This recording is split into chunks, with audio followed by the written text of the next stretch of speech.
수강생 여러분 안녕하세요. 국제법 강의를 맡게 된 고배현입니다. 국제법 내용들 이제 같이 보시게 됐는데요. 이 국제법은 이제 수험으로 공부하시는 분들은 맨 처음에 뭐 마음가짐 같은 것들이야 뭐 늘 강하게 갖고 계시겠지만 생각보다 이 법 공부라는 게 쉽지가 않습니다. 왜냐하면 내용 자체가 어려운 부분도 있지만요, 용어 자체가 좀 생소하고요. 동시에 이제 이 체계가 먼저 안 잡혀 계시기 때문에 이 내용을 이제 숙지하시기가 상당히 힘든 부분이 있습니다. 뭐 그렇다 하더라도 이 시험에 나오는 부분이 또 좀 빈출하는 부분이 있고 그렇기 때문에 그 내용을 좀 중심적으로 잘 체크해 놓으시면 무리는 없을 것 같다라는 말씀을 드려요. 내용이 좀 방대하기 때문에요. 이 하나하나 이제 전체적으로 보셔야 되고요. 이 최근에는 이 경향이 문제의 경향이 약간 지역적인, 그러니까 과거의 기출로 나왔던 부분이 아닌 곳을 좀 건드리는, 그러니까 같은 부분 안에서도 보통 이제 예를 들어서 해양법이면 중요하게 나왔던 부분들이 있거든요.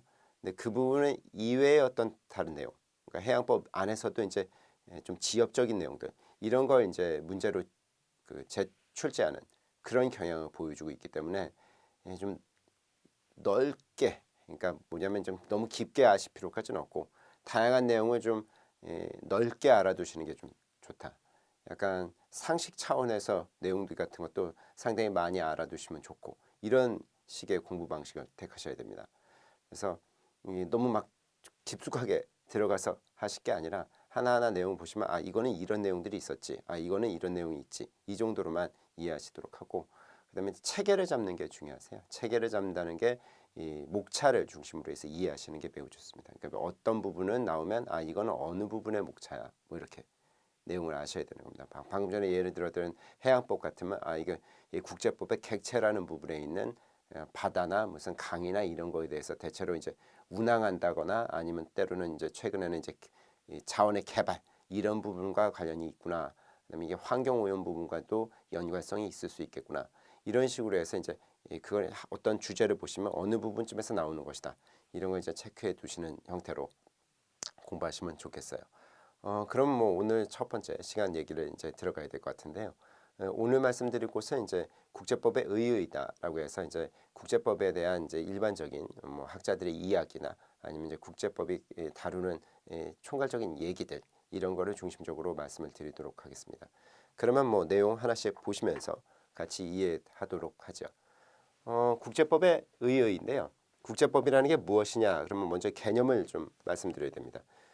국제법에서 이제 개념에 대해서는 이게 원래 모든 법령이 이 로마법이라는 것에서 시작돼요.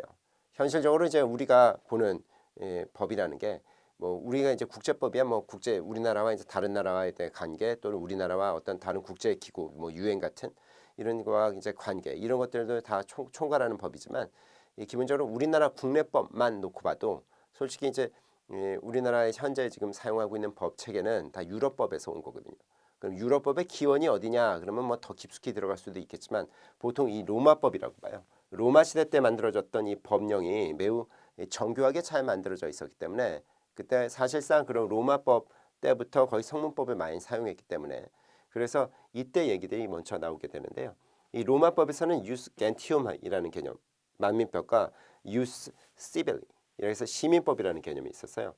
이게 무슨 얘기냐면, 말씀을 드리면 이 로마라는 나라가 아주 작은 나라에서 시작했다가 그 유럽 전체를, 거의 뭐 독일 지역을 빼놓고선 거의 유럽 전역을 석권하게 되죠. 그러다 보니 이제 이 로마 시민들 사이에서는, 그러니까 로마 본토백이, 지금으로 보면 이탈리 사람들이죠. 이탈리아 사람들, 이 사람들만 사용하는 것은 이제 본인들의 로마법이었던 시민법이라고 얘기하고요. 거기보다 이제 넓게 이제 하는 것이 뭐냐면 이 로마에 지배당하는 사람들이라고 얘기될까요?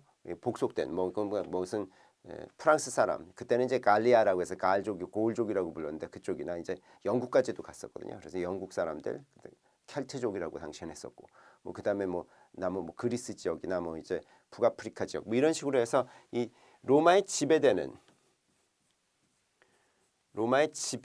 당하는 민족이라고 할까요? 요 사람들에 대한 법이 이 구제하면 만민법, 이렇게 되는 겁니다. 그래서 여기와 결국은 여기와 여기를 이 관계, 로마 시민과 지배를 당하는 사람들과의 관계를 이 만민법이라고 했던 거죠. 그러니까 어떻게 보면 이 당시로 보면 이제 로마와 그러니까 이제 유럽이 전체 국제 사회다 이렇게 이해할 수 있던 시대니까 현재 보시면 이 로마 시대에서 썼던 만민법이라는 이 유스란 뜻이 법이고요. 겐티움이 일반적인 법이라는 거죠.